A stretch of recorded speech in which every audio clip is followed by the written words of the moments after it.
Right. Okay. Laxman గారితో మాట్లాడదాం. లక్ష్మణ్ గారు, ఇప్పుడు దిలీప్ గారు చెప్పినట్టుగా మిగతా స్టేట్స్‌లో ఎక్కడ కూడా సుప్రీంకోర్టు ఇలాంటి విషయాల్లో ఇన్వాల్వ్ అవ్వలేదు, ఇంటర్ఫియర్ అవ్వలేదు అని చెప్తున్నారు. అదే సిచ్యువేషన్ ఓకే. కనుక ఇప్పుడు రేపు కనుక ఇన్ కేస్ రిపీట్ అయితే, ఇన్ కేస్ ఓకే, ఓకే. అప్పుడు ఏంటి పరిస్థితి?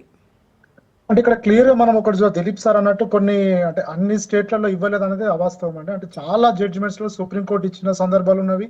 అదేవిధంగా హైకోర్ట్స్ కూడా డిస్క్వాలిఫికేషన్ అంటే పార్టీ ఫిరాయింపుల చట్టానికి ఎగనెస్ట్ గా పార్టీ మారినప్పుడు అంటే మెజారిటీ ఎమ్మెల్యేస్ పార్టీ మారినప్పుడు కొందరే మాత్రం మారినప్పుడు చాలా సుప్రీంకోర్టు కానీ హైకోర్టు జడ్జిమెంట్స్ క్లియర్ చెప్పి అంతేందుకు ఇప్పుడు ఈ BRS party on behalf of BRS party Vijay Sen Reddy గారు జడ్జ్మెంట్స్ కూడా విత్ ఇన్ 4 weeks లో యాక్షన్ అంటే స్పీకర్ కు డైరెక్షన్ ఇవ్వడం జరిగింది.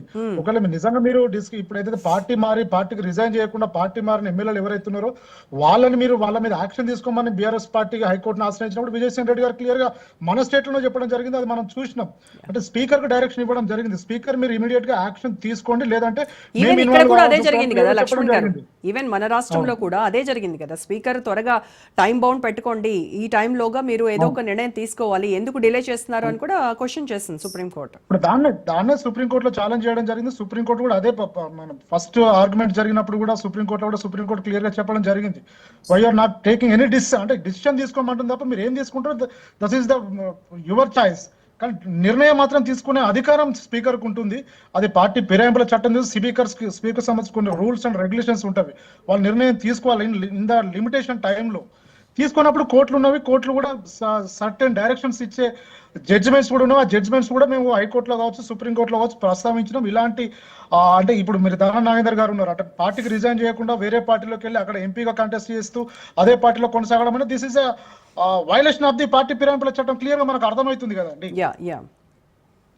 రైట్. ఓకే. శ్రీనివాస్ కాబట్టి సుప్రీంకోర్టులో కూడా అంటే ఈ పార్టీ వీళ్ళ మీద సేమ్ అనంత్ రెడ్డి గారు ఇచ్చినటువంటి జస్టిస్ అనంత్ రెడ్డి గారు ఇచ్చినటువంటి జడ్జిమెంట్ నే కోర్ట్ చేస్తూ సేమ్ విత్ ఇన్ 4 weeks లో కావచ్చు 6 weeks లో కావచ్చు డిసిషన్ తీసుకోమని చెప్పే అవకాశం ఉంటుందని మాకు అనిపిస్తుంది. అండ్ మోరోవర్ లక్ష్మణ్ గారు ఇంకొక విషయం కూడా రైజ్ చేశారు దిలీప్ గారు, మీరు నేర్పిన విద్యే నీవు నేర్పిన విద్యే నీరజాక్ష, మీకు మళ్ళీ అదే పాఠాలు మళ్ళీ తిప్పి అప్పు చెప్తున్నాము, అంటే గుడ్ స్టూడెంట్ గా ఉండాలి కదా, మరి నేర్చుకున్నది మళ్ళీ రిపీట్ చేయాలి కదా, మీకు చెప్పాలి కదా అని చెప్పేసి అని అంటున్నారు. అంటే మీరు చేస్తేనేమో కరెక్ట్, ఎదుటి వాళ్ళు చేస్తేనేమో అది రాంగ్, వాళ్ళపైన అనర్హత పిటిషన్ వేయాలని మీరు కోర్టులను ఆశ్రయిస్తారా? మేడం క్లియర్ ఒకటి గమనించాలి మనం. ఇక్కడ మెజారిటీ ఎమ్మెల్యేస్ ని జాయిన్ చేసుకోవడం కేసీఆర్ గారు చేశారు. అది లీగల్ గా పార్టీ ఫిరాయింపుల చట్టానికి ఎక్కడ కూడా వైలేట్ చేయలేదు. నిజంగా వైలేట్ చేసినప్పుడు ప్రతిపక్షం ఇలాగే కేసు ఇప్పుడు బీఆర్ఎస్ పార్టీ ఆశ్రయించినప్పుడు వచ్చినట్టు వాళ్ళు హైకోర్టును ఆశ్రయించాల్సి ఉంది. వాళ్ళు ఎక్కడికి వెళ్ళలేరు కాబట్టి ఇక్కడ అన్యాయం జరిగింది. మా పార్టీలో గెలిచి వేరే పార్టీలో అంటే నిజంగా జెన్యున్ గా వాళ్ళు రిజైన్ చేసి అక్కడికి వెళ్ళాల్సింది. ఇప్పుడు బీజేపీ వాళ్ళు చేస్తారు, మనం సమర్థిద్దాం బీజేపీని. బీజేపీలో వచ్చిన ఎమ్మెల్యేలు కావచ్చు, ఇప్పుడు ఈటల రాజేందర్ గారు కావచ్చు, సో రిజైన్ చేసి అక్కడికి గెలవడం జరిగింది. This is the fair practice, fair politicians. కాబట్టి అది ఫాలో కావట్లేదని మా లీగల్ ఫైటింగ్ అండి. ఓకే. మరి ఇప్పుడు రేపు కూడా అదే జరగబోతుంది అని చెప్తున్నారు. 2/3 మెజారిటీ కనుక వెళ్తే ఈ పార్టీ ఫిరాయింపుల చట్టం వర్తించదు. కాబట్టి రేపు జరిగేది కూడా అదే, ఖచ్చితంగా బీఆర్ఎస్ ఎల్పీలో విలీనం, కాంగ్రెస్ పార్టీలో విలీనం చేస్తారు అని చెప్తున్నారు. లేదు అంటే ఇంకా ఇప్పటి వరకు విలీనం చేయడానికి మెజారిటీ ఎమ్మెల్యేస్ అది లేరు కాబట్టి వాళ్ళు అంటే ఆ రకంగా వెళ్తున్నారు. నిజంగా లీగల్ డిఫెండ్ చేయాలి వాళ్ళు. నిజంగా వాళ్ళు తప్పు చేయనప్పుడు స్పీకర్ డిసిషన్ ఎందుకు తీసుకోవట్లేదండి? స్పీకర్ ఎనీ డిసిషన్ ఏదో ఒక డిసిషన్ నిర్ణయం తీసుకోవాలి కదా.